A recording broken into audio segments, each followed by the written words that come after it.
শহরটাকে শুধু মানচিত্রের একটা বিন্দু বললে ভুল হবে না। এ তো যুগ যুগান্তরের এক জীবন্ত ইতিহাস, যা নিজের বুকে বয়ে চলা পবিত্র সঙ্গমের ঘাট আর প্রাচীন মন্দিরগুলোতে হাজারো মানুষের আত্মিক খোঁজের উত্থান পতনকে পরম মমতায় আগলে রেখেছে। ত্রিবেণীর এই পুণ্যভূমিতে রোজ সকালে যখন আরতির ঘণ্টা বেজে ওঠে আর ধূপের সুবাস বাতাসে ছড়ায়, তখনই যেন এখানে মানুষের সুখ আর দুঃখের এক অদ্ভুত মিলন ঘটে। তবে আজকের দিনটার আমেজ একদম আলাদা। প্রয়াগরাজের বাতাসে এমন এক উন্মাদনা আর চাঞ্চল্য, যা এই শহর খুব কমই দেখেছে।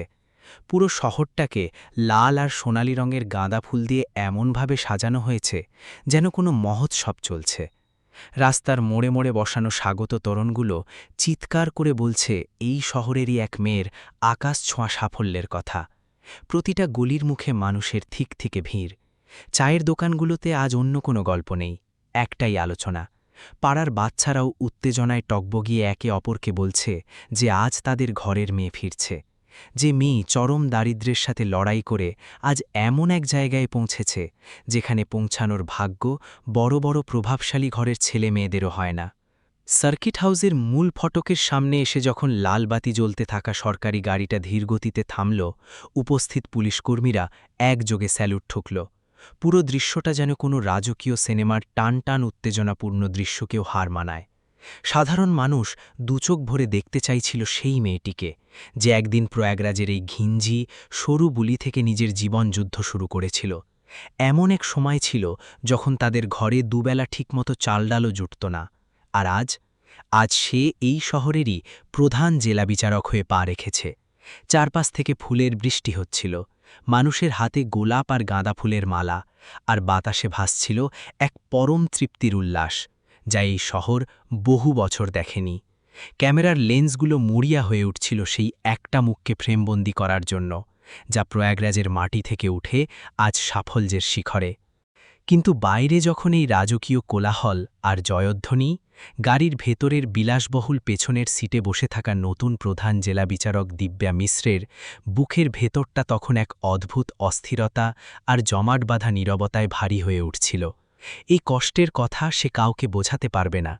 বাইরের এই উপচে পড়া ভিড় আর ভেতরের তীব্র একাকিত্ব, দুটো সম্পূর্ণ আলাদা পৃথিবী যেন সেই মুহূর্তে তার একার ভেতরেই যুদ্ধ করছিল। তার চোখ দুটো ওই হাজারো অচেনা মানুষের ভিড়ের মাঝে বারবার একটা চেনা মুখকে হাতড়ে বেড়াচ্ছিল। প্রতিটা মুহূর্ত তার মন এক বুক আশা নিয়ে জেগে উঠছিল, আর ঠিক তার পরের মুহূর্তেই চেনা মুখটা না পেয়ে একরাশ হতাশায় ভেঙে চুরমার হয়ে যাচ্ছিল। দিল্লিতে যখন সে আইনের পড়াশোনা করছিল, গত 2 বছর বাবা পণ্ডিত রাধানাথ মিশ্রের সঙ্গে তার সরাসরি কোনো যোগাযোগ হয়নি। প্রতি মাসে নিয়ম করে মানি অর্ডার আসত ঠিকই, আর বড় ভাই সৌরভের মুখ থেকে সবসময় একই কথা শুনতে হতো, বাবা তীর্থযাত্রায় গেছেন। কিন্তু আজ যখন সে ফিরে এসেছে, আর যেখানে বাবার সবচেয়ে আগে থাকার কথা ছিল, সেখানে এই পুরনো সান্ত্বনাটা কিছুতেই মন মানতে পারছিল না। 2 বছর ধরে তীর্থযাত্রায় থাকা মানুষ নিজের মেয়ের জীবনের সবচেয়ে বড় আনন্দের দিনেও ফিরে আসবে না, এই একটা প্রশ্ন তার মনের ভেতর কাঁটার মতো বিঁধছিল। বাবার সেই চেনা হাসি আর মাথার ওপর তার আশীর্বাদের হাতটা ছাড়া এই পুরো সাফল্যটাই যেন একদম অর্থহীন, বড্ড ফিকে লাগছিল। মঞ্চে বসে যখন সে সবার শুভেচ্ছার হাততালি নিচ্ছিল, তখনও তার ব্যাকুল মনটা প্রয়াগরাজের সেই পুরনো গলিগুলোতেই ছুটে বেড়াচ্ছিল, যেখানে তার শৈশব কেটেছে। বাবার আঙুল ধরে প্রথম হাঁটতে শেখা, যেখানকার প্রতিটা দেওয়াল আর ইটের খাজে খাজে জড়িয়ে আছে কত শত স্মৃতি। অনুষ্ঠান শেষ হতেই দিব্যা রাতের খাবারের সব আমন্ত্রণ বিনয়ের সঙ্গে কিন্তু বেশ শক্তভাবেই ফিরিয়ে দিল। ড্রাইভারকে সরাসরি সঙ্গমের পাড়ে তাদের পৈতৃক বাড়ির দিকে গাড়ি ঘোরানোর নির্দেশ দিল সে। যে রাস্তাটা দিয়ে একসময় বাবার হাত ধরে কত হেঁটেছে, আজ সেই চেনা পথটাই কেমন যেন অন্তহীন আর অচেনা লাগছিল। সঙ্গমের ঢেউয়ের যে শব্দ চিরকাল তার মনে শান্তি এনে দিত, আজ সেটাই বুকের ভেতর এক অদ্ভুত ঝড় তুলছিল। বাইরে থেকে বোঝার উপায় ছিল না, কিন্তু ভেতরের সবকিছু ওলটপালট হয়ে যাচ্ছিল। গাড়িটা যতই চেনা গলির ভেতরের দিকে ঢুকছিল, ততই তার বুকের ধকধকানি বাড়ছিল। চোখের সামনে একের পর এক ভেসে উঠছিল বাবার মুখটা, যিনি দারিদ্র্যের মধ্যেও সবসময় হাসি মুখে ধর্ম আর জীবনের মানে শেখাতেন। শেষমেশ গাড়িটা এসে থামল সেই জরা জীর্ণ কিন্তু স্মৃতিতে ঠাসা পুরনো বাড়িটার সামনে। দিব্যা গাড়ি থেকে নেমে হনহনিয়ে দরজার দিকে এগিয়ে গেল, কিন্তু ঠিক দরজার মুখে আসতেই তার পা দুটো যেন মাটিতে জমে পাথর হয়ে গেল। বাড়ির সেই পুরনো কাঠের দরজা, যেখানে একসময় বাবার নামের নেমপ্লেটটা পুরো মহল্লার অহংকার ছিল, আজ সেখানে সম্পূর্ণ অচেনা একটা মানুষের নাম জ্বলজ্বল করছে। নামটা সে কখনো শোনেনি। উঠোন থেকে ভেসে আসা ধূপের গন্ধ, পুরনো কাঠের সিন্দুকের চেনা ঘ্রাণ আর বাবার গায়ের সেই চন্দনের সুবাস, সব যেন এক নিমেষে কর্পূরের মতো উড়ে গেছে। তার জায়গায় এক অদ্ভুত অচেনা গন্ধ চারপাশটা দখল করে নিয়েছে, যা তাকে নিজের বাড়িতেই একজন পরদেশী বানিয়ে দিল। কাঁপতে থাকা হাত দুটো কোনোমতে তুলে দিব্যা যখন দরজায় টোকা দিল, ভেতর থেকে এক অচেনা কাজের লোক এসে দরজা খুলল। লোকটা তার দিকে এমনভাবে তাকালো যেন সে নিতান্তই কোনো এক সাধারণ পথচারী।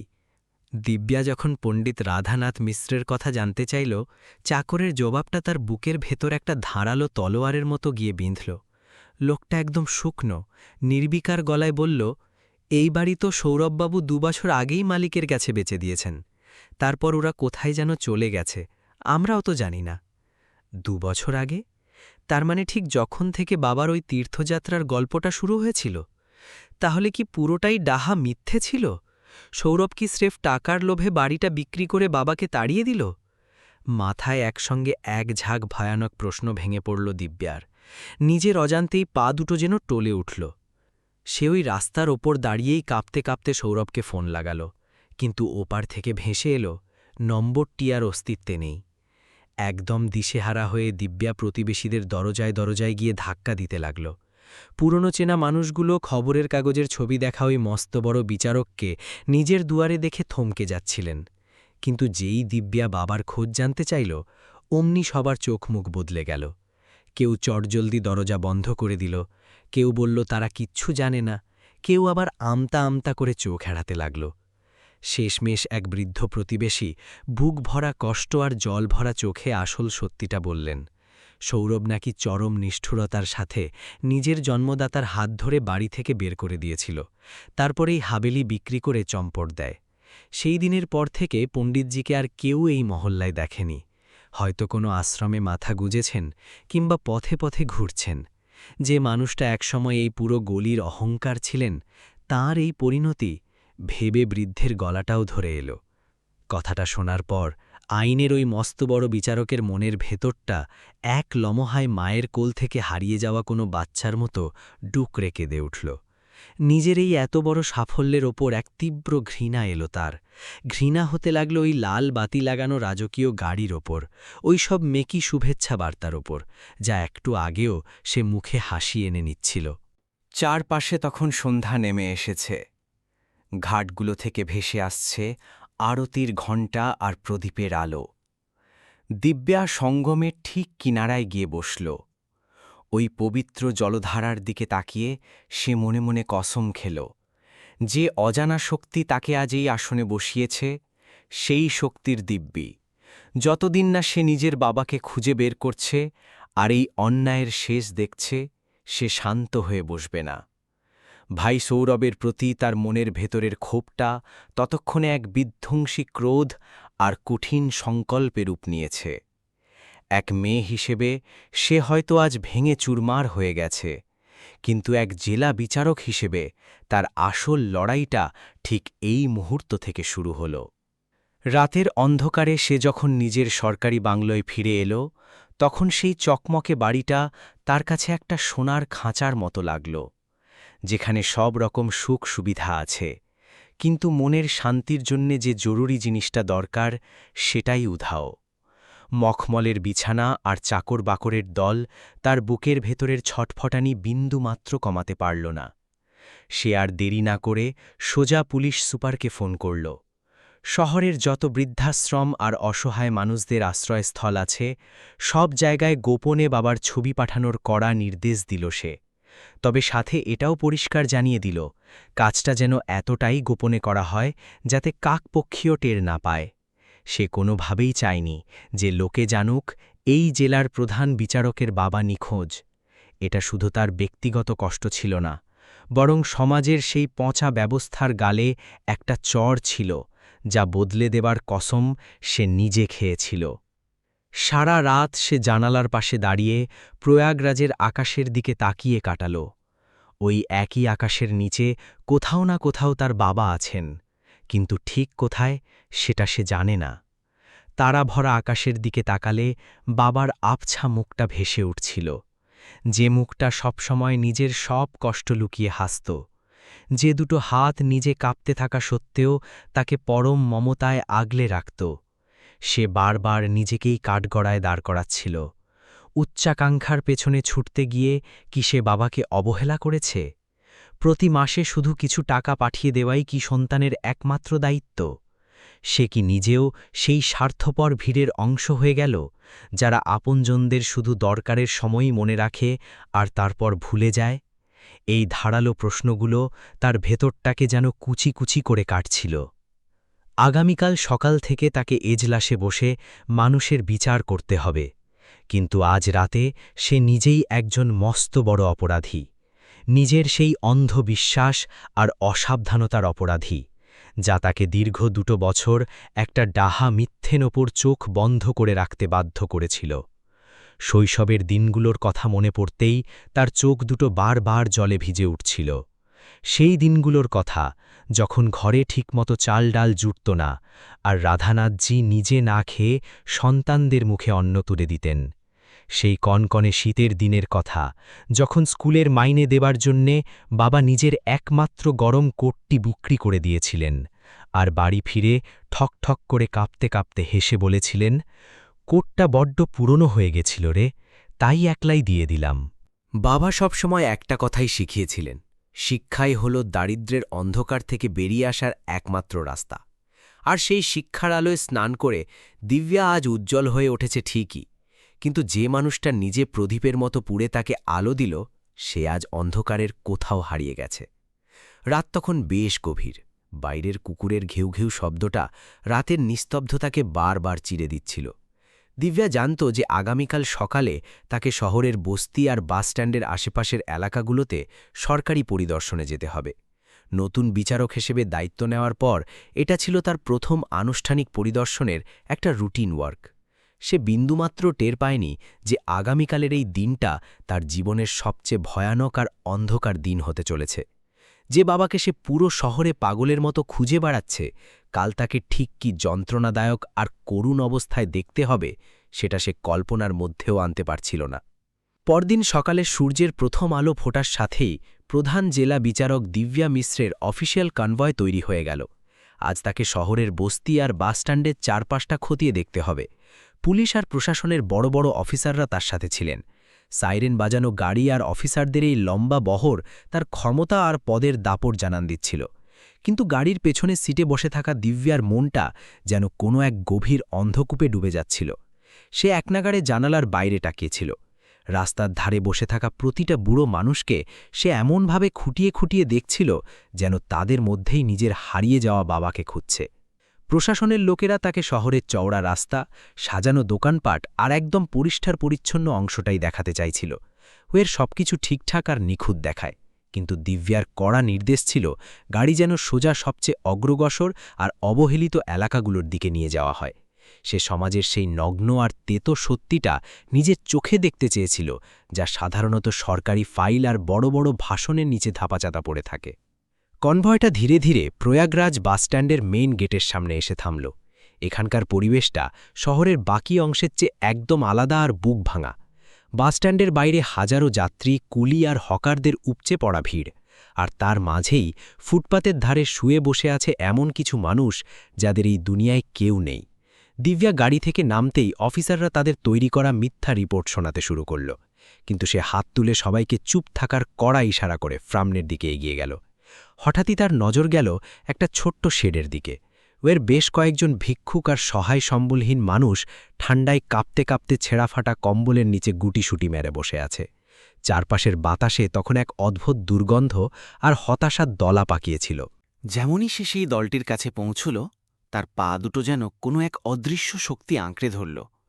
তার দম আটকে গেল, আর বুকের ভেতরের ধকধকানিটা এত জোরে বেড়ে গেল যে সে নিজেই তা স্পষ্ট শুনতে পাচ্ছিল।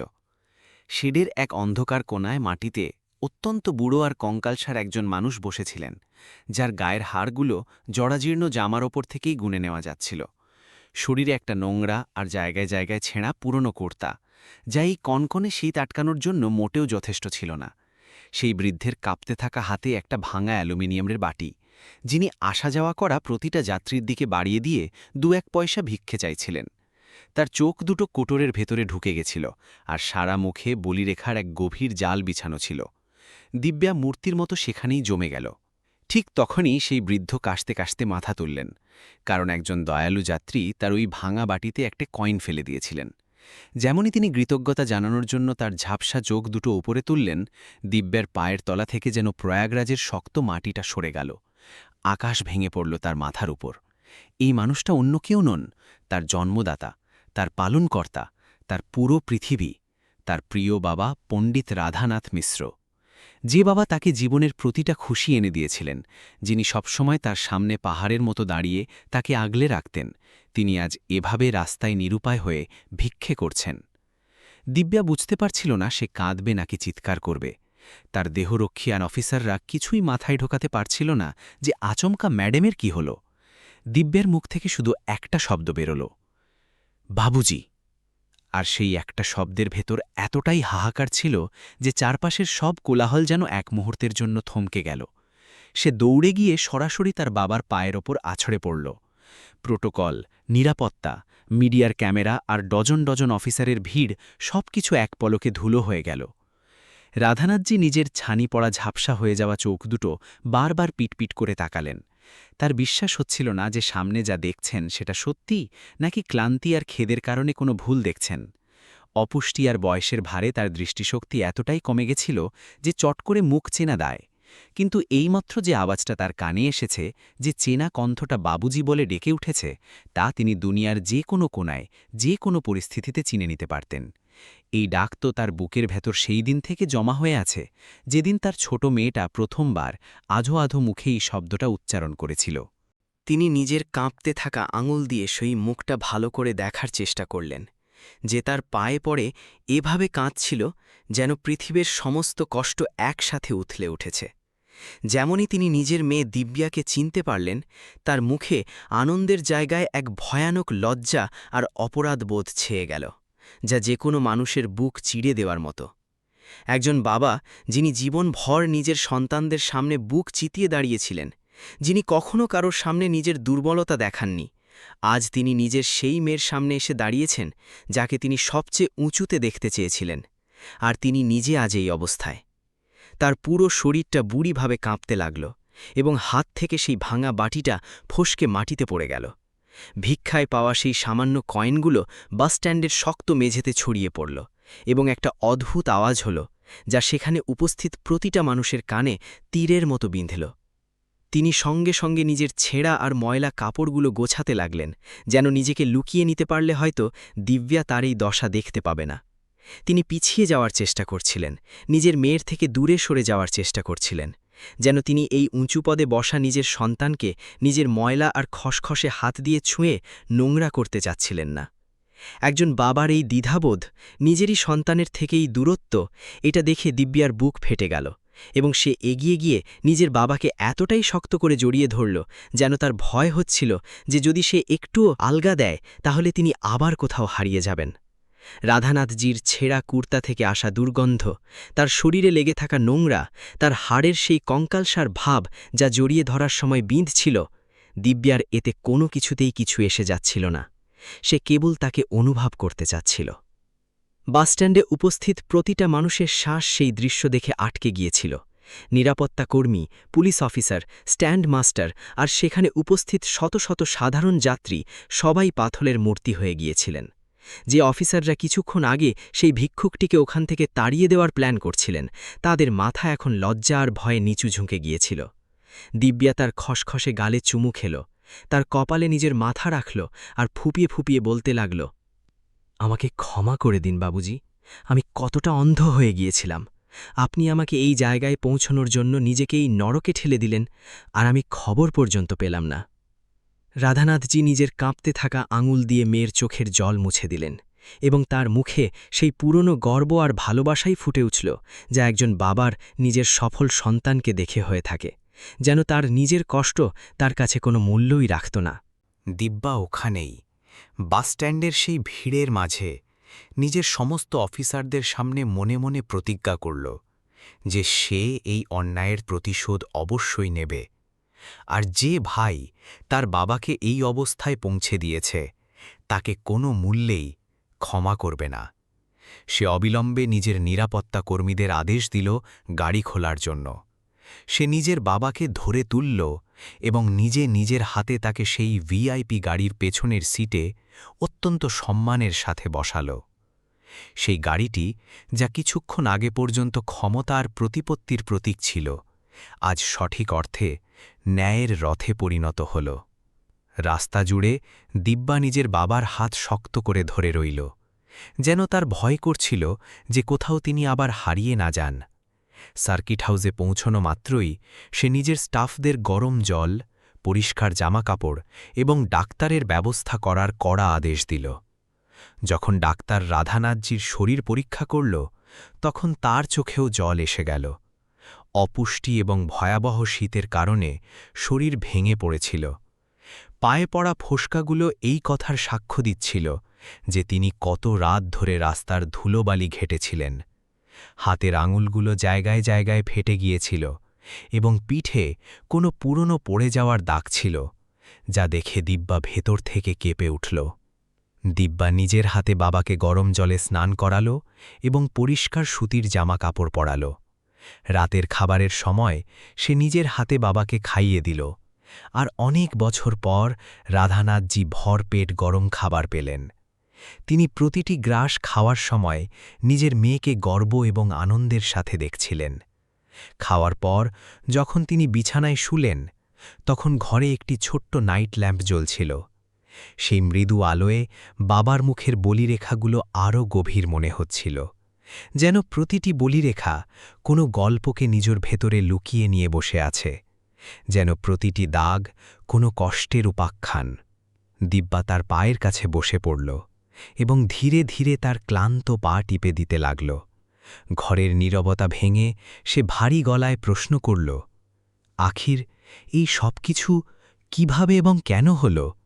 যখন আমি দিল্লিতে পড়াশুনো করছিলাম, তখন আপনার সাথে প্রয়াগরাজে এমন কি ঘটেছিল যা আপনাকে রাস্তায় নামিয়ে দিল?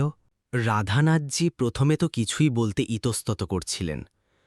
তিনি চাননি যে তার মেয়ে নিজের সফলতার এই দিনে কোনো পারিবারিক বিবাদে জড়িয়ে পড়ুক, কিন্তু দিব্যার অনবরত জেদের সামনে অবশেষে তাকে হার মানতেই হল। বাবা কাঁপানো ধীর গলায় বলতে শুরু করলেন কিভাবে সৌরভ এবং তার চালাক স্ত্রী অনুরাধা তার বিরুদ্ধে এক গভীর চক্রান্ত বুনেছিল। সৌরভের একটি নতুন ব্যবসা শুরু করার জন্য অনেক টাকার প্রয়োজন ছিল। সে বাবাকে একটি ফাঁকা কাগজে এই বলে স্বাক্ষর করার জন্য রাজি করিয়ে নিল যে ওটি হাসপাতালের কোনো জরুরি ফর্ম। রাধানাথজি নিজের ছেলের ওপর পুরো ভরসা করলেন, আর কোনো কিছু না ভেবেই সেই নথিপত্রগুলোতে নিজের স্বাক্ষর করে দিলেন, এবং এটাই তার জীবনের সবচেয়ে বড় এবং সবচেয়ে দামি ভুল প্রমাণিত হল। কিছুদিনের মধ্যেই সৌরভ সেই সই করা কাগজগুলো ব্যবহার করে পৈতৃক হাবেলি নিজের নামে করিয়ে নিল এবং সাথে সাথে বিক্রি করে দিল। যে বাড়িতে রাধানাথজি নিজের পুরো জীবন কাটিয়েছিলেন, ওয়ার হি নিজের চিলড্রেন লালন পালন করেছিলেন, যেখানকার প্রতিটি দেওয়াল আর প্রতিটি কোণ তার স্মৃতিতে ভরা ছিল, সেই বাড়িটি মাত্র কয়েক মুহূর্তে কোনো এক অচেনা মানুষের সম্পত্তি হয়ে গেল। যখন সত্য সামনে এলো, তখন বাড়িতে বড় ঝগড়া হলো। অনুরাধা তাকে অনেক গালমন্দ করল এবং খোঁটা দিল যে তিনি এখন আর এই বাড়ির মালিক নন। সৌরভও নিজের স্ত্রীরই পক্ষ নিল এবং বাবাকে চুপ থাকার হুমকি দিল। এক অন্ধকার রাতে যখন মুষলধারে বৃষ্টি হচ্ছিল, সৌরভ নিজের বৃদ্ধ বাবার জিনিসপত্র বাড়ি থেকে বাইরে ফেলে দিল আর দরজা বন্ধ করে নিল। রাধানাথজি বৃষ্টিতে ভিজতে ভিজতে রাস্তায় দাঁড়িয়ে রইলেন। তার মাথায় আসছিল না যে কোথায় যাবেন। যে বাড়িটি তিনি তৈরি করেছিলেন সেই বাড়িটি তার কাছ থেকে কেড়ে নেওয়া হয়েছিল। যে ছেলেকে তিনি বড় করেছিলেন সে তার শত্রু হয়ে উঠেছিল। তিনি নিজের স্বাভিমান বজায় রাখলেন এবং কোনো আত্মীয়ের সামনে হাত পাততে অস্বীকার করলেন যাতে পরিবারের বদনাম না হয়। এটি শুনে দিব্যা ফুপিয়ে ফুপিয়ে কাঁদছিল। সে কাঁদতে কাঁদতে জিজ্ঞাসা করল যে যখনই সবকিছু হচ্ছিল তখন তিনি তাকে সাথে সাথে ফোন কেন করলেন না। রাধানাথজি নিজের মেয়ের মাথায় হাত বুলিয়ে বললেন যে সেই সময় তার ওকালতির চূড়ান্ত পরীক্ষা এগিয়ে আসছিল। তিনি চাননি যে এই ভয়াবহ খবরে তার মনোযোগ নষ্ট হোক এবং তার সোনালী ভবিষ্যৎ নষ্ট হয়ে যাক। যদি তিনি বলতেন তবে সে পড়াশুনো ছেড়ে প্রয়াগরাজে চলে আসত এবং তিনি তা কখনোই চাননি। তিনি নিজের মেয়ের সফলতার জন্য নিজের ভয়াবহ কষ্ট এবং অপমানকে নীরবে সহ্য করে নিলেন। কিন্তু দিল্লিতে পড়াশোনার খরচ অনেক বেশি ছিল এবং দিব্যার প্রতি মাসে টাকার প্রয়োজন হতো। বাড়ি বিক্রি হওয়ার পর রাধানাথজির কাছে আয়ের কোনো উৎস অবশিষ্ট ছিল না এবং ব্যাংক অ্যাকাউন্টও খালি হয়ে গিয়েছিল। এই অবস্থায় তিনি প্রয়াগরাজের মন্দিরগুলোর বাইরে এবং বাস স্ট্যান্ডে ভিক্ষা করার কঠোর এবং বেদনাদায়ক সিদ্ধান্ত নিলেন। যে মানুষটি একসময় পুরো গ্রামকে জ্ঞান বিতরণ করতেন, যাকে পুরো মহল্লায় সম্মানের সাথে ডাকা হতো, তিনি আজ নিজের মেয়ের স্বপ্নকে বাঁচিয়ে রাখার জন্য অজানা মানুষের সামনে হাত পাচ্ছিলেন। তিনি সারাদিন বাস স্ট্যান্ড এবং ঘাটগুলোতে ভিক্ষা করতেন এবং সন্ধ্যায় সেই কয়েনগুলো জমিয়ে পোস্ট অফিসে যেতেন। সেখান থেকে পেনশনের বাহানা করে দিব্যাকে প্রতি মাসে নিয়মিতভাবে মানি অর্ডার পাঠাতেন। অনেকবার এমনও হলো যে তার কাছে নিজের খাওয়ার জন্য একটা টাকাও অবশিষ্ট থাকত না, কিন্তু তিনি মেয়ের পড়াশোনার টাকায় কখনো কোনো কমতি হতে দেননি। বাবার এই বেদনাদায়ক কাহিনী শুনে দিব্যা খুব জোরে কেঁদে উঠল। সে নিজের মাথায় আঘাত করল এবং নিজেকে অভিশাপ দিতে লাগল। ওগুলো কাগজের টুকরো ছিল না, সেই প্রতিটি টাকা যা সে বইপত্র এবং সুযোগ সুবিধার পেছনে খরচ করেছিল, আসলে তা তার বাবার অপমান এবং ক্ষুধায় মাখানো ছিল। রাধানাথজি নিজের আদরের মেয়েকে কাঁদতে দেখে নিজেও আবেগপ্রবণ হয়ে পড়লেন। তিনি তার চোখের জল মুছিয়ে দিয়ে বললেন যে তিনি কেবল একজন বাবা হিসেবে নিজের ধর্ম পুরোপুরি সততার সাথে পালন করেছেন এবং তার সংগ্রাম আজ সফল হয়ে গেল যখন তিনি নিজের মেয়েকে প্রধান জেলাজ বিচারকের চেয়ারে দেখলেন। রাত অনেক গভীর হয়ে গিয়েছিল যখন রাধানাথজি গল্প শোনাতে শোনাতে ক্লান্ত হয়ে গভীর ঘুমে মগ্ন হলেন। অনেক মাস পর আজ তার একটি নিরাপদ এবং নরম বিছানায় ঘুমানো নসিব হয়েছিল এবং তার মুখে এমন এক শান্তি ছিল যা কেবল একজন নিঃস্বার্থ মানুষের মুখেই থাকতে পারে। দিব্যা বেশ কিছুক্ষণ সেখানেই বসে তার সেই শান্ত মুখের দিকে তাকিয়ে রইল।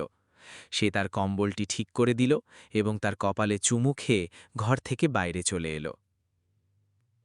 এখন তার জন্য ঘুমানোর কোনো সময় অবশিষ্ট ছিল না।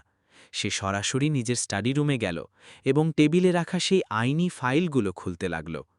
তার পুরো বিশ্বাস ছিল যে সৌরভ কেবল নিজের বাবাকেই ধোঁকা দেয়নি, সে নিশ্চয়ই কোনো বড় অপরাধী চক্রের অংশ হয়ে উঠেছিল। লোভের কোনো সীমা হয় না এবং সৌরভের খিদে তো অনেক বেশি ছিল। সে সারা রাত জেগে পুরনো সমস্ত মামলা ঘেঁটে দেখতে লাগল। সকাল ৩টে বেজে গিয়েছিল এবং বাইরে অত্যন্ত তীব্র ঠান্ডা হাওয়া চলছিল। দিব্যা নিজের ফোন তুলল এবং সিনিয়র পুলিশ সুপারকে ফোন করল। এত রাতে প্রধান জেলা বিচারকের ফোন দেখে অফিসার ঘাবড়ে গেল। দিব্যা তাকে কড়া আদেশ দিল যে সৌরভ মিশ্র এবং তার স্ত্রী অনুরাধার বিরুদ্ধে একটি গোপন তদন্ত শুরু করতে এবং তাদের সমস্ত সম্পত্তি, ব্যাংক অ্যাকাউন্ট এবং সাম্প্রতিক লেনদেনের পুরো বিবরণ সকালের মধ্যে তার টেবিলে হাজির করতে। ফোন রাখার পর দিব্যা নিজের চেয়ারে পিছনের দিকে হেলান দিয়ে বসে পড়ল। সে জানত যে সে এক বিপজ্জনক এবং কঠিন রাস্তায় পা বাড়িয়েছে। ভারতীয় সমাজে এক বোনের দ্বারা নিজের আপন ভাইকে জেলে পাঠানো কোনো ছোট কথা নয়। মানুষ নানা ধরনের প্রশ্ন তুলবে, পরিবারের বদনাম হবে, তার চরিত্রের ওপর আঙুল তোলা হবে। কিন্তু যখন কথা ধর্ম এবং ন্যায়ের হয় তখন নিজের আত্মীয় স্বজনদের বিরুদ্ধেও দাঁড়াতে হয়। এই কথাটি সে কখনো কোনো বইতে পড়েনি, বরং এই জীবনই আজ রাতে তাকে এই পাঠ শিখিয়ে দিল। সে শৈশবে বাবার কাছ থেকে অর্জুন আর কৃষ্ণের গল্প শুনেছিল। আজ সে নিজে সেই মহাভারতের যুদ্ধক্ষেত্রে দাঁড়িয়েছিল, যেখানে সামনে তার নিজের পরিবার ছিল, কিন্তু মনে কোনো দ্বিধা ছিল না। জানালার বাইরে এখন ধীরে ধীরে অন্ধকার কেটে যেতে লাগল এবং প্রয়াগরাজের আকাশে সকালের প্রথম আলো নিজের লালিমা ছড়িয়ে দিচ্ছিল। পরদিন দুপুরে যখন আদালতের কাজকর্ম কিছুক্ষণের জন্য থামল, তখন পুলিশ সুপার একটি গোপনীয় রিপোর্ট নিয়ে তার কক্ষে প্রবেশ করলেন। সেই বাদামি রঙের খামের ভেতরে সেই তিতো সত্য বন্ধ ছিল, যা দিব্যার পুরো পরিবারের গোড়া খোকলা করে দিয়েছিল। রিপোর্টের ভিত্তিতে সৌরভ কেবল একজন লোভী ছেলেই ছিল না, বরং সে শহরের সবচেয়ে বড় এবং বিপজ্জনক ভূমি মাফিয়া চক্রের এক প্রধান সদস্য হয়ে উঠেছিল। সে নিজের স্ত্রী অনুরাধার সাথে মিলে একটি ভুয়ো ফাইন্যান্স কোম্পানি তৈরি করেছিল। তারা সরল সোজা বৃদ্ধ মানুষদের চড়া সুদের লোভ দেখিয়ে ফাঁদে ফেলত এবং তারপর ঋণের জালে জড়িয়ে তাদের পৈতৃক সম্পত্তি হাতিয়ে নিত। এই পুরো চক্রান্তের প্রথম শিকার তার নিজেরই বাবা পণ্ডিত রাধানাথ মিশ্র ছিলেন। এটি পড়ে দিব্যার রক্ত টকবক করে উঠল। ন্যায়ের চেয়ারে বসে একজন বিচারককে সবসময় নিজের ব্যক্তিগত আবেগকে দূরে সরিয়ে রাখতে হয়, কিন্তু আজ তার জন্য এই নীতি একটি মস্ত বড় চ্যালেঞ্জ হয়ে দাঁড়িয়েছিল। তার ভেতরে বসে থাকা সেই দুঃখী কন্যাটি বারবার চিৎকার করছিল যে নিজের অপরাধী ভাইয়ের থেকে প্রতিশোধ নিক, কিন্তু একজন নিরপেক্ষ বিচারকের ধর্ম তাকে শেখাচ্ছিল যে ন্যায়বিচার সবসময় প্রমাণ এবং তথ্যের ভিত্তিতে হওয়া উচিত। সন্ধ্যা নামতেই সে সিনিয়র পুলিশ অফিসারদের একটি জরুরি এবং গোপন বৈঠক ডাকল। সে সৌরভ এবং তার পুরো চক্রের বিরুদ্ধে একটি শক্তিশালী এবং পোক্ত মামলা দায়ের করার কড়া আদেশ দিল। পুলিশকে পরিষ্কার নির্দেশ দেওয়া হল যে এই অভিযানের খবর যেন মিডিয়া বা কোনো রাজনেতার কাছে না পৌঁছায়। সৌরভের সমস্ত ব্যাঙ্ক অ্যাকাউন্ট ফ্রিজ করার এবং তার কার্যালয়ে হঠাৎ হানা দেওয়ার পরিকল্পনা অত্যন্ত সতর্কতার সাথে তৈরি করা হল। অন্যদিকে প্রয়াগরাজের একটি পশ এলাকায় অবস্থিত নিজের বিলাসবহুল বাংলায় সৌরভ নিজের জয় এবং সম্পদের উদযাপন করছিল। তার এই বিষয়ে বিন্দুমাত্র আন্দাজ ছিল না যে তার ছোট বোন এখন পুরো জেলার সবচেয়ে শক্তিশালী মহিলা হয়ে উঠেছে।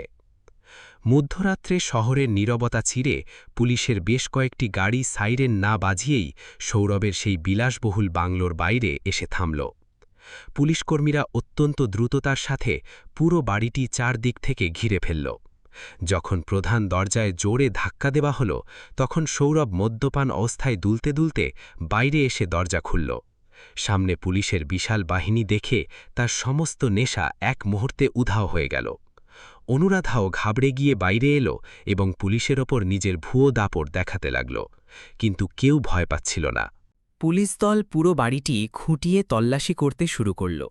সৌরভের নিজস্ব ঘরে একটি গোপন তিজোরি মিলল, যা ভাঙার পর তার ভেতর থেকে কোটি কোটি টাকার নগদ এবং শত শত সম্পত্তির কাগজপত্র উদ্ধার হল। সেই তিজোরির ভেতরেই পণ্ডিত রাধানাথ মিশ্রের পৈতৃক হাভেলি হস্তান্তরের ভুয়ো নথিপত্র মিলল। সৌরভ অনবরত চিৎকার করছিল যে সে শহরের এক প্রভাবশালী মানুষ এবং এই সমস্ত পুলিশদের চাকরি খাইয়ে দেবে। সে নিজের রাজনৈতিক প্রভুদের ফোন করার চেষ্টা করল, কিন্তু পুলিশ সঙ্গে সঙ্গে তার ফোন বাজেয়াপ্ত করে নিল। যখন পুলিশ ইন্সপেক্টর তাকে তার গ্রেফতারি পরোয়ানা দেখাল, তখন সৌরভের পায়ের তলা থেকে মাটি সরে গেল। ওয়ারেন্টের নিচে স্বাক্ষর করা বিচারকের নাম পড়ে তার চোখ কপালে উঠে গেল। তাতে পরিষ্কার অক্ষরে লেখা ছিল দিব্যা মিশ্র, প্রধান জেলা বিচারক। অনুরাধা যতক্ষণ পুলিশের ওপর জোরে জোরে চিৎকার করছিল, দিব্যার নাম শুনতেই হঠাৎ পুরোপুরি শান্ত এবং স্তব্ধ হয়ে গেল। পুলিশ সৌরভের হাতে হাতকড়া পরিয়ে দিল এবং তাকে টেনে হিঁচড়ে বাইরে নিয়ে গেল। পরদিন সকালে প্রয়াগরাজের সমস্ত বড় খবরের কাগজের প্রধান পাতায় এই খবর ছেয়ে গেল। জেলার সবচেয়ে বড় বিচারক দায়িত্বভার গ্রহণ করতেই সবার আগে নিজের আপন ভাইকে দুর্নীতি এবং জালিয়াতির অভিযোগে জেলের গড়াদের পেছনে পাঠিয়ে দিলেন। শহরের মানুষ অবাক হয়েছিল। আদালতের অলিন্দে অলিন্দে আলোচনা চলছিল, চায়ের দোকানে তর্ক চলছিল। সার্কিট হাউসে যখন রাধানাথজি সকালে উঠেই খবর পড়লেন, তখন তার হাত কাঁপতে লাগল। দিব্যা তার কাছে এলো এবং তার চরণে বসে পড়ল। সে অত্যন্ত নম্র গলায় বলল যে এটি ন্যায় এবং ধর্মের লড়াই এবং এতে কোনো সম্পর্ক বা মোহের স্থান হতে পারে না। সৌরভের মামলা যখন প্রথমবার আদালতে পৌঁছাল তখন শহরের বড় বড় আইনজীবীরা তার মামলা লড়তে পিছপা হল, কারণ যে নিজের বাবার সাথেই এমন কাজ করেছে তার প্রতি কেউ সত্যিকারের সহানুভূতি কিভাবে রাখবে। পরিস্থিতি বিগড়ে যেতে দেখে অনুরাধার বাপের বাড়ির লোকেরা নিজের রাজনৈতিক যোগাযোগের ব্যবহার করতে শুরু করল। তারা দিব্যার ওপর চাপ সৃষ্টি করার চেষ্টা করল, প্রচুর ঘুষ এবং পদোন্নতির লোভ দেখানোর ধৃষ্টতা দেখাল। কিন্তু তারা ভুলে গিয়েছিল যে দিব্যা সেই মাটিতে তৈরি নয় যা টাকা দিয়ে কেনা যায়।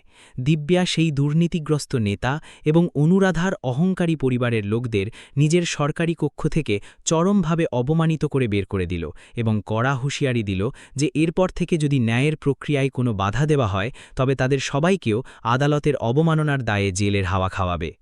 পুলিশের তদন্ত দ্রুত গতিতে এগিয়ে চলছিল।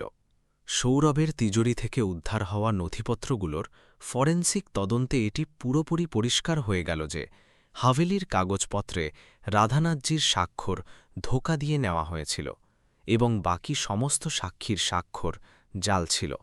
এটি এমন এক জোরালো প্রমাণ ছিল যা পৃথিবীর কোনো আইনজীবী অস্বীকার করতে পারত না।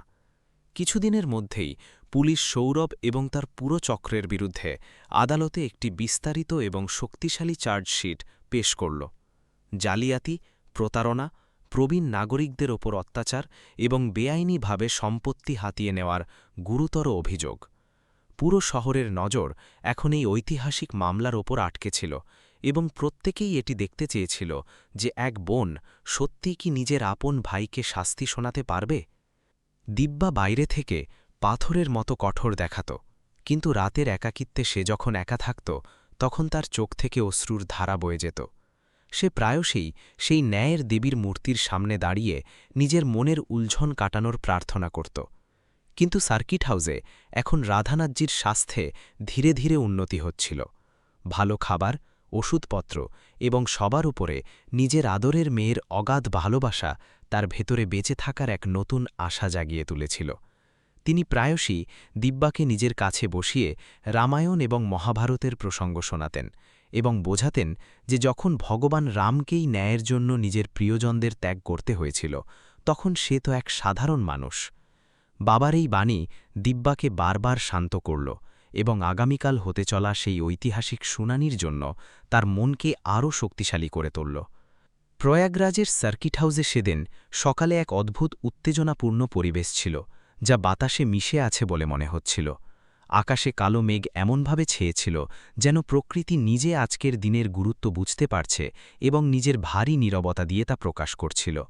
বাইরে ঠান্ডা হাওয়া চলছিল এবং গাছের পাতাগুলো সেই বাতাসে এমনভাবে কাঁপছিল যেন ওগুলোও কোনো আসন্ন ঝড়ের পূর্বাভাস পেয়ে শিউরে উঠেছে। দিব্যা সকাল থেকেই নিজের ঘরে বসে সেই সমস্ত ফাইলগুলো আরও একবার খুব মনোযোগ দিয়ে পড়ছিল, যেগুলোতে সৌরভের অপরাধের পুরো ক্ষতি আনছিল। প্রতিটি পাতা তার সামনে এক নতুন এবং তিত সত্য নিয়ে আসছিল।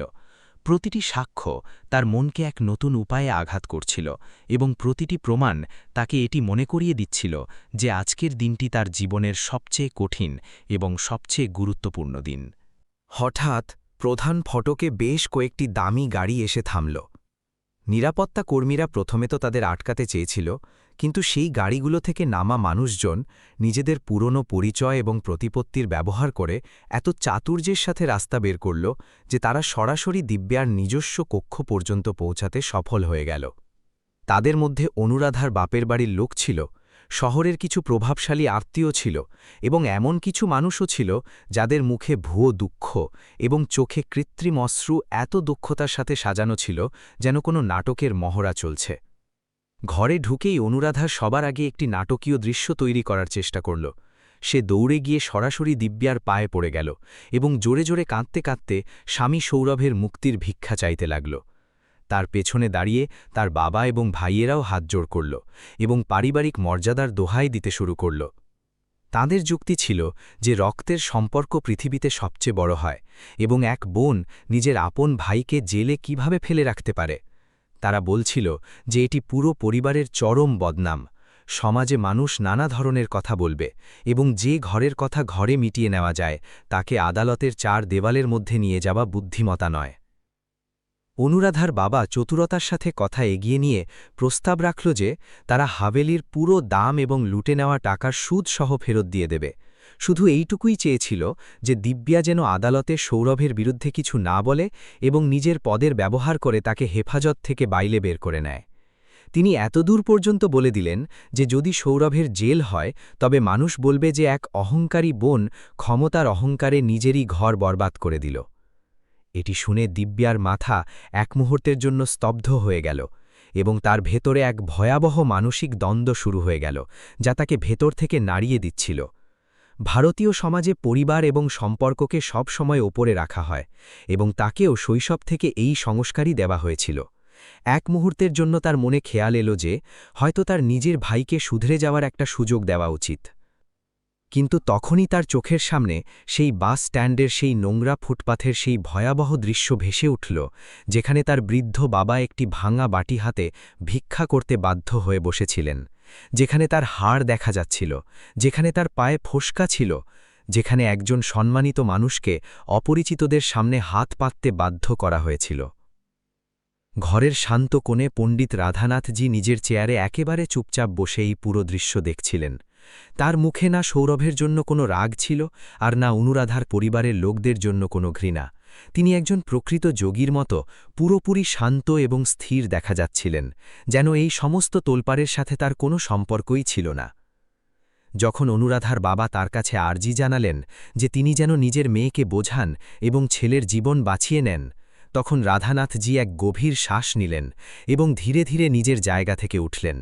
তার শান্ত চোখে দুনিয়ার সত্য এবং একটি অটল বিশ্বাস পরিষ্কার ফুটে উঠছিল। তিনি দিব্যার সামনে এসে দাঁড়িয়ে গেলেন এবং নিজের মেয়ের কাঁপতে থাকা দুটো হাত নিজের হাতের মধ্যে নিলেন। তার গলার আওয়াজ ছিল শান্ত এবং গম্ভীর, যেন কোনো গভীর নদীর আওয়াজ যা খুব ধীর গতিতে বয়, কিন্তু যার গভীরতা কেউ পরিমাপ করতে পারে না। তিনি বললেন, মেয়ে, আজ তোমার বড় পরীক্ষার দিন এবং আমি তোমাকে সব সময় ধর্ম ও ন্যায়ের পথে চলতে শিখিয়েছি। আজ তোমার সামনে তোমার নিজের রক্ত দাঁড়িয়ে আছে, আর অন্যদিকে সমাজের সেই লাচার মানুষগুলো আছে যাদের জীবন সৌরভ বরবাদ করে দিয়েছে। তোমাকে শুধু বোন সেজে নয়, বরং ন্যায়ের সেই পবিত্র চেয়ারের দৃষ্টিভঙ্গি থেকে আজ তোমার চূড়ান্ত সিদ্ধান্ত নিতেই হবে। তিনি আরও বললেন, সৌরভ লোভের বশে অন্ধ হয়ে যে পাপ করেছে তা শুধু আমার বিরুদ্ধে ছিল না, বরং সেই সমস্ত নিরীহ মানুষের বিরুদ্ধে ছিল যাদের সে নিজের লোভের শিকার বানিয়েছে। তুমি যদি আজ তাকে এই কারণে ক্ষমা করে দাও যে সে তোমার আপন ভাই, তবে তা সেই পবিত্র চেয়ার এবং পুরো বিচার ব্যবস্থার সাথে সবচেয়ে বড় ধোঁকা হবে। তোমার ওপর আমার কোনো চাপ নেই, তুমি নিজের বিবেক এবং আইন অনুযায়ী সিদ্ধান্ত নাও। আমি তোমার সিদ্ধান্তকে পুরোপুরি সম্মান জানাব। বাবার সেই মহান শব্দগুলো দিব্যার ভেতরে চলতে থাকা ভয়াবহ ঝড়কে এক মুহূর্তের মধ্যে শান্ত করে দিল। দ্বিধা এবং পারিবারিক মোহের সেই ঘন পর্দা চিরতরে সরে গিয়েছিল। সে নিজের লাল ও ভেজা চোখে অনুরাধা এবং তার পরিবারের লোকদের দিকে অত্যন্ত কঠোরতার সাথে তাকাল।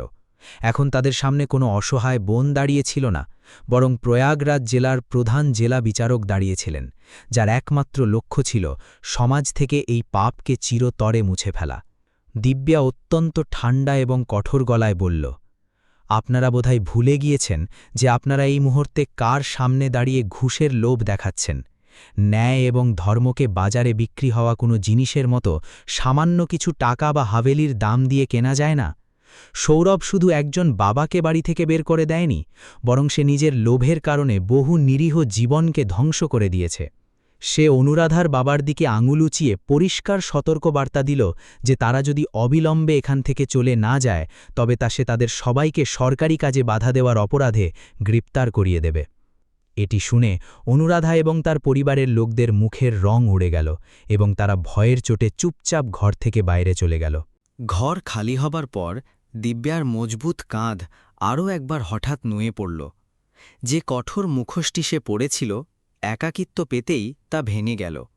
সে মেঝের ওপর হাঁটু ঘেড়ে বসে পড়ল এবং তার চোখ থেকে অশ্রুর বন্যা বয়ে গেল। এটি কোনো দুর্বলতা ছিল না, বরং এটি ছিল সেই পুরনো পারিবারিক বন্ধনগুলো চিরতরে ভেঙে যাওয়ার এক অসহ্য যন্ত্রণা, যা সে শৈশব থেকে বুকে লালন করে আসছিল।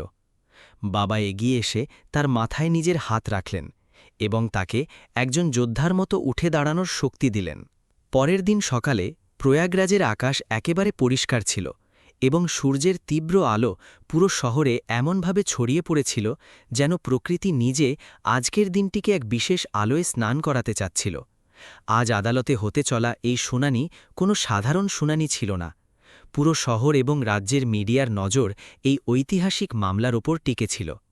নিরাপত্তার এতটাই কড়া ব্যবস্থা করা হয়েছিল যে একটা পাখিও ডানা ঝাপটাতে পারত না। আদালতের বাইরে সাধারণ মানুষের বিশাল ভিড় জমেছিল, যারা দেখতে চেয়েছিল যে সমাজে আজও কি কোনো বিচারকের নিজের পরিবারের বিরুদ্ধে গিয়ে রায় শোনানোর সাহস অবশিষ্ট আছে। দিব্যা নিজের গাড়িতে বসে সার্কিট হাউস থেকে বাইরে বেরোল। আজ সে নিজের বাবাকেও সাথে চলার অনুরোধ করেছিল। সে চেয়েছিল যে বাবা নিজের চোখে দেখুন কিভাবে তার বোনা সততার বীজ আজ এমন এক মজবুত বৃক্ষে পরিণত হয়েছে যা ভয়হীনভাবে ন্যায় বিচার করতে প্রস্তুত। গাড়ির ভেতরে গভীর নীরবতা ছেয়ে গেল।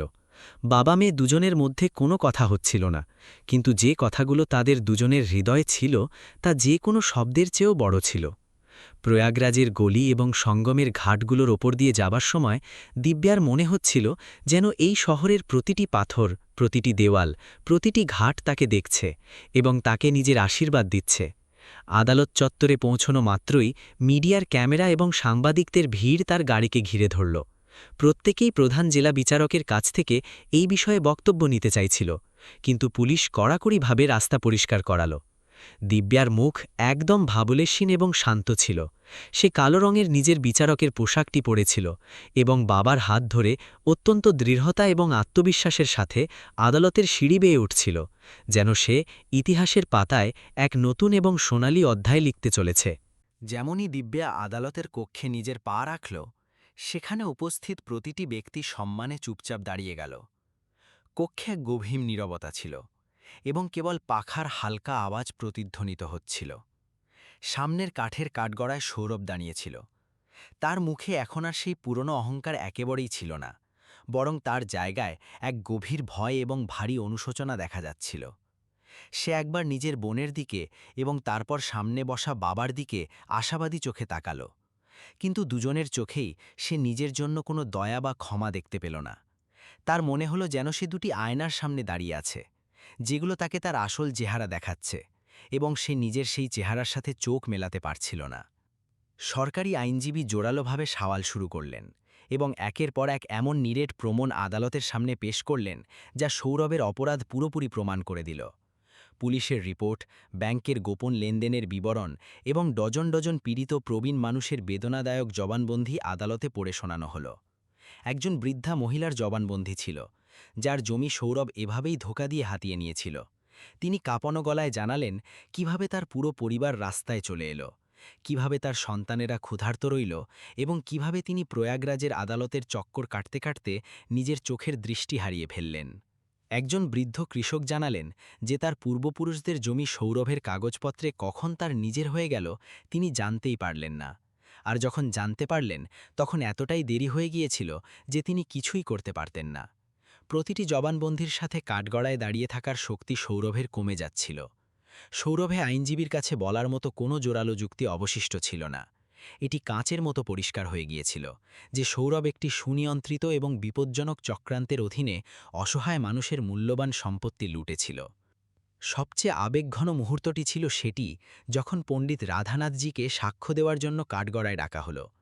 যখন একজন দুর্বল এবং বৃদ্ধ বাবা নিজের ছেলের বিরুদ্ধে সাক্ষ্য দেওয়ার জন্য ধীর পায়ে এগিয়ে যান, তখন সেই দৃশ্য পাথরের হৃদয়কেও কাঁদিয়ে তোলে।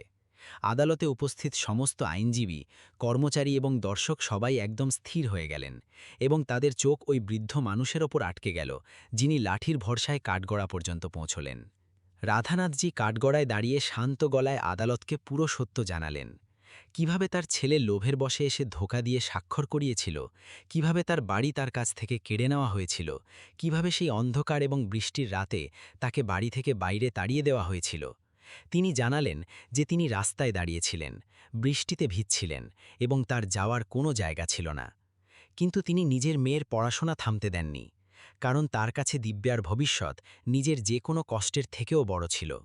যখন তিনি এটি জানালেন যে তিনি সারা দিন ভিক্ষা করে নিজের মেয়েকে টাকা পাঠাতেন, আদালতে উপস্থিত সমস্ত মানুষের চোখ পুরোপুরি ভিজে গেল এবং অনেকে ফুপিয়ে কাঁদতে লাগলেন।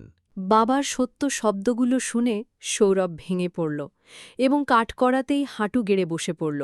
সে জোরে জোরে কাঁদতে কাঁদতে বাবা এবং বোনের কাছে ক্ষমার ভিক্ষা চাইতে লাগল এবং চিৎকার করতে লাগল যে তাকে আরও একটা সুযোগ দেওয়া হোক, সে সবকিছু ঠিক করে দেবে। কিন্তু এখন অনেক দেরি হয়ে গিয়েছিল। যে পাপ সে করেছিল তার ক্ষমা কোনো ন্যায়শাস্ত্রে লেখা ছিল না।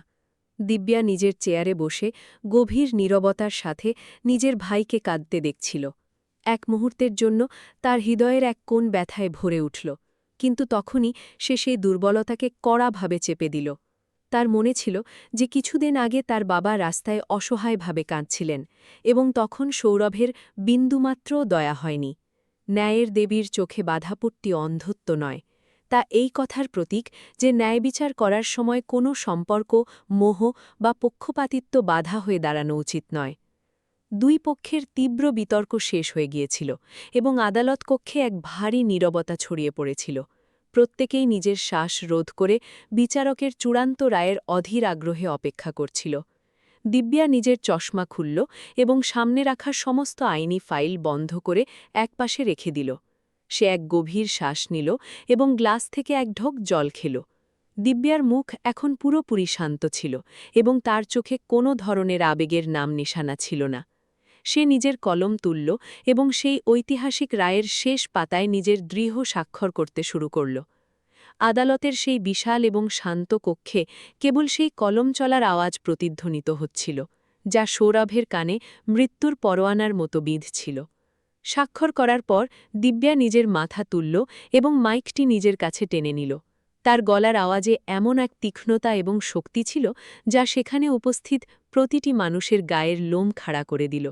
সে ভারী গলায় বলল, এই আদালত শুধু কাগজপত্র এবং সাক্ষীদের ভিত্তিতেই নয়, বরং মানবতার সেই মানদণ্ডগুলোর ভিত্তিতে নিজের রায় শোনাতে চলেছে, যেগুলোকে আসামি নিজের অমানবিক কাজের মাধ্যমে পিষে দিয়েছে।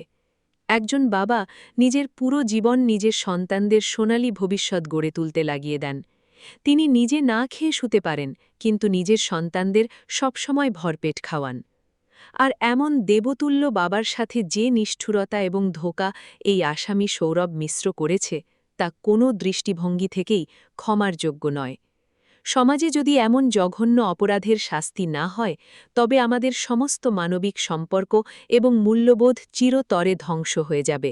কাঠগড়ায় দাঁড়িয়ে সৌরভ বড়ভাবে কাঁপছিল এবং তার চোখ থেকে অশ্রুর অবিরাম ধারা বয়ে যাচ্ছিল। সে বারবার হাত জোড় করে দয়ার ভিক্ষা চাচ্ছিল, কিন্তু দিব্যার মন এক মুহূর্তের জন্যও গড়ল না। সে ভারতীয় দণ্ডবিধির বিভিন্ন ধারার অধীনে প্রতারণা, জালিয়াতি এবং প্রবীণ নাগরিকদের ভয়াবহ শারীরিক ও মানসিক নির্যাতন করার অপরাধে সৌরভ মিশ্রকে পুরো ১৫ বছরের সশ্রম কারাদণ্ডের সাজা শোনাল। এর সাথে সাথেই আদালত সৌরভ এবং তার স্ত্রী অনুরাধার সমস্ত অবৈধ ও বেনামি সম্পত্তি অবিলম্বে বাজেয়াপ্ত করার কড়া নির্দেশ দিল এবং সেই সমস্ত গরিব কৃষক ও অসহায় প্রবীণদের জমি তাদের আসল মালিকদের কাছে ফিরিয়ে দেওয়ার গুরুত্বপূর্ণ নির্দেশ জারি করল। পণ্ডিত রাধানাথজির পৈতৃক হাবেলিকেও সমস্ত অবৈধ দখল থেকে মুক্ত করিয়ে পুনরায় তার নামে আইনিভাবে নথিভুক্ত করার স্পষ্ট আদেশ এই রায়ের মধ্যেই অন্তর্ভুক্ত ছিল। ১৫ বছরের কঠোর সাজার ঘোষণা পুরো আদালত কক্ষে প্রতিধ্বনিত হওয়া মাত্রই সৌরভের পায়ের তলা থেকে মাটি সরে গেল এবং সে এক জোরদার চিৎকার করে সেখানেই মেঝের ওপর অজ্ঞান হয়ে পড়ে গেল। পেছনে বসা অনুরাধা এবং তার পরিবারের লোকদের মুখের রং উড়ে গিয়েছিল এবং তারা ভয়ের চোটে বড়ভাবে কাঁপছিল। পুলিশ কর্মকর্তারা অবিলম্বে এগিয়ে এসে অজ্ঞান সৌরভকে তুললেন এবং তাকে ভারী হাতকড়া পরিয়ে বাইরে দাঁড়িয়ে থাকা পুলিশ ভ্যানের দিকে টেনে হিঁচড়ে নিয়ে গেলেন। আদালতে উপস্থিত পীড়িত প্রবীণদের মুখে এক অদ্ভুত শান্তি এবং আনন্দ ছেয়ে গেল। আজ সেই সমস্ত নির্দোষ মানুষ তাদের ছিনিয়ে নেওয়া অধিকার এবং ন্যায় বিচার ফিরে পেয়েছিলেন। দিব্যা নিজের হাতে ধরা ন্যায়ের হাতুড়িটি টেবিলের ওপর জোরে আঘাত করল এবং সেই হাতুড়ির তীব্র শব্দের সাথেই আদালতের সেই ঐতিহাসিক কার্যক্রম আধিকারিক উপায়ে সমাপ্ত হল। যেমনই দিব্যা নিজের চেয়ার থেকে উঠল, আদালতে উপস্থিত সমস্ত আইনজীবী এবং সাধারণ মানুষ সম্মানে হাততালি দিতে লাগলেন এই হাততালির শব্দ ছিল সেই সাহস এবং সততার জন্য, যা একটি বড় রাজনৈতিক ও পারিবারিক চাপকে চূর্ণ বিচূর্ণ করে দিয়েছিল। নিজের পরিগত কক্ষে পৌঁছনো মাত্রই দিব্যা নিজের মুখে জলের ঠান্ডা ঝাপটা দিল এবং সোফায় ক্লান্ত হয়ে বসে পড়ল। এতদিনের সেই কঠোর পাথর এবার ধীরে ধীরে গলছিল। তখনই ঘরের দরজা খুলল এবং রাধানাথজি ধীরে ধীরে হেঁটে ভেতরে প্রবেশ করলেন। তিনি নিজের মেয়েকে এভাবে ক্লান্ত এবং আবেগের সাথে লড়াই করতে দেখে তার কাছে গিয়ে তার মাথায় নিজের স্নেহভরা হাত রাখলেন। বাবার সেই কোমল এবং চেনা স্পর্শ অনুভব করা মাত্রই দিব্যা শিশুর মতো ফুপিয়ে ফুপিয়ে কাঁদতে লাগল। সে নিজের বাবার পা জড়িয়ে ধরল এবং কাঁদতে কাঁদতে জিজ্ঞাসা করল, বাবুজি, আমি সৌরভকে খুব কঠোর শাস্তি দিয়েছি। আমি এক বোন হিসাবে কোনো বড় পাপ করে ফেলেনি তো? রাধানাথজি তাকে নিজের বুকে জড়িয়ে নিলেন এবং বললেন, না মেয়ে, তুমি একদম কোনো পাপ করনি। তুমি তো আজ নিজের কর্তব্য পালন করে পুরো সমাজকে ধর্মের পাঠ শিখিয়েছ।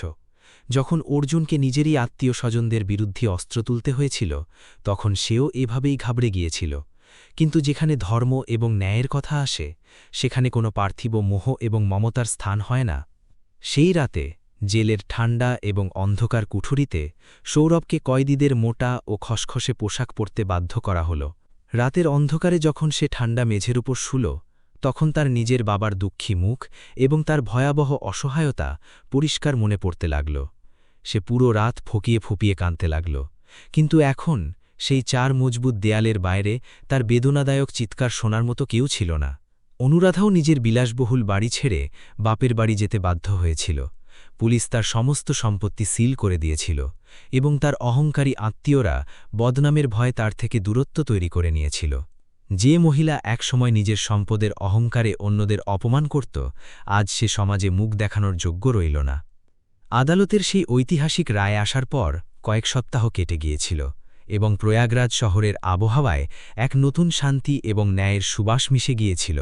সৌরভের সাজার পর শহরের সমস্ত ভূমাফিয়া এবং দুর্নীতিগ্রস্ত মানুষের মনে এক গভীর ভয় ঢুকে গিয়েছিল এবং তারা গরিবদের ওপর অত্যাচার করা প্রায় পুরোপুরি ছেড়ে দিয়েছিল।